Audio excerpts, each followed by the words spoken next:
ভারতীয় রাষ্ট্রপতি দ্রৌপদী মুর্মু কর্তৃক রাজ্য থেকে মনোনীত প্রথম রাজ্যপাল তথা রাজ্যের প্রাক্তন উপমুখ্যমন্ত্রী জিষ্ণু দেববর্মা মঙ্গলবার 51 পীঠের অন্যতম পীঠস্থান মাতা ত্রিপুরেশ্বরী মায়ের মন্দিরে পুজো দিতে আসেন। মায়ের মন্দিরে আসার পর তাকে স্বাগত জানান রাজ্যের অর্থমন্ত্রী প্রণজিৎ সিংহ রায়, বিধায়ক জিতেন্দ্র মজুমদার, বিধায়ক অভিষেক দেবরায় সহ প্রশাসনের এবং শাসক দলের পক্ষ থেকে অভিনন্দন জানানো হয়। মায়ের মন্দিরে পুজো দিয়ে মন্দিরের শিববাড়িতেও পুজো দেন। পরে সাংবাদিকদের সামনে তিনি বলেন, দেশের প্রধানমন্ত্রী ও দেশের রাষ্ট্রপতির প্রতি কৃতজ্ঞতা প্রকাশ করেন। তিনি বলেন, রাজ্যপাল হিসেবে তেলেঙ্গানা রাজ্যে গিয়ে সেখানে সরকারের উন্নয়ন নিয়ে কথা হবে। ওই রাজ্য থেকে ত্রিপুরা রাজ্যের জন্য কি আনা যায়, আর ত্রিপুরা রাজ্য থেকে তেলেঙ্গানা রাজ্য কি নিয়ে যাওয়া যায়, অর্থাৎ উন্নয়নের ধারাকে বজায় রাখতে তিনি চেষ্টা চালাবেন বলে জানান।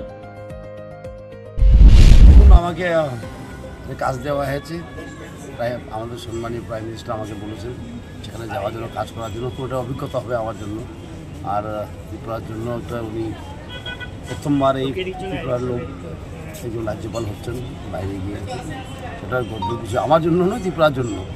এবং প্রাইম মিনিস্টারকে আমরা ধন্যবাদ জানাই, আমার হোম মিনিস্টার প্রেসিডেন্ট অফ ইন্ডিয়াকে আমরা ধন্যবাদ জানাই ত্রিপুরার মানুষের পক্ষ থেকে, যেন ওনারা ত্রিপুরাকে পরিচয় করে দিয়েছে স্যার ভারতবর্ষে। এখন ত্রিপুরার নাম কিন্তু সবখানে আছে, মাতা ত্রিপুরা সুন্দরীর নাম, ঠিক না, গভর্নরও হয়ে গেছে। সুতরাং ত্রিপুরার নাম এখন কেউ জানা নাই ও না।